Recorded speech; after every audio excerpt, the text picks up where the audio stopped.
Hi friends, ನಾನಿವತ್ತು ಕರ್ಬೂಜದ ಪಾನಕ ಏನು ಮಾಡಬೇಕು ಅಂತ ತೋರಿಸ್ಕೊಡ್ತೀನಿ. Welcome to our channel the power kitchen.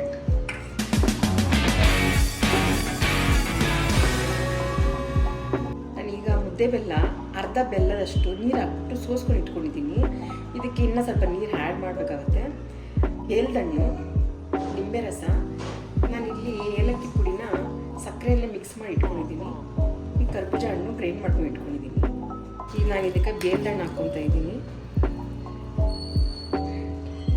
ಅಂದರೆ ಎಲ್ಲನೂ ಹಾಕ್ಕೊಬೋದು, ಚೆನ್ನಾಗಿರುತ್ತೆ. ಇದಕ್ಕೆ ನಾವು ಮಾರ್ಕೆಟಿಂದ ತೊಗೊಂಬರೋ ಜ್ಯೂಸ್ಗಿಂತ ನಾವು ಮನೆಯಲ್ಲೇ ಮಾಡ್ಕೊಂಡು ಕುಡಿದ್ರೆ ಆರೋಗ್ಯಕ್ಕೂ ಒಳ್ಳೆಯದು.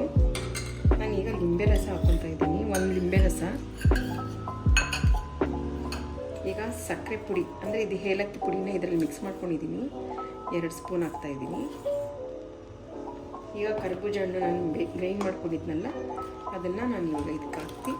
ಇದಕ್ಕೆ ನಮಗೆ ಎಷ್ಟು ಬೇಕೋ ನೀರು ನಾವು ನೋಡಿಕೊಂಡು ಹಾಕ್ಕೊಬೋದು. ಇದು ಬೇಕಂದರೆ ನಾವು ಸ್ವಲ್ಪ ಕೋಲ್ಡಾಗಿರೋ ವಾಟ್ರಲ್ಲಿ ಮಿಕ್ಸ್ ಮಾಡ್ಕೊಬೋದು.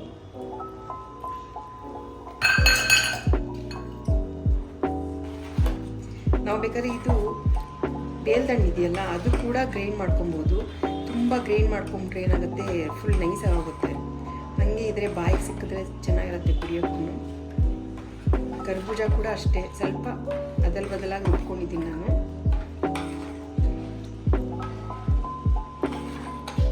ತುಂಬ ಸುಲಭ, ಏನಿಲ್ಲ ಮಾಡ್ಕೊಳ್ಳೋದಿದು. ನೋಡಿ, ಈಗ ಜ್ಯೂಸ್ ರೆಡಿ ಇದೆ. ಬೇಲ್ದಣ್ಣು ಬೇಸಿಗೆಗಾಲದಲ್ಲಿ ತುಂಬಾ ತಂಪು, ಹಂಗೆ ಇದಕ್ಕೆ ಬೆಲ್ಲ ಹಾಕ್ಕೊಂಡು ಕೂಡ ತಿಂತಾರೆ, ಚೆನ್ನಾಗಿರುತ್ತೆ. ಈಗ ಕರ್ಬೂಜದ ಪಾನಕ ರೆಡಿ ಇದೆ. ನೀವು ಮನೇಲಿ ಮಾಡಿ ನಮಗೆ ತಿಳಿಸಿ. ಲೈಕ್, ಶೇರ್ ಆ್ಯಂಡ್ ಸಬ್ಸ್ಕ್ರೈಬ್ ಮಾಡಿ. Thank you.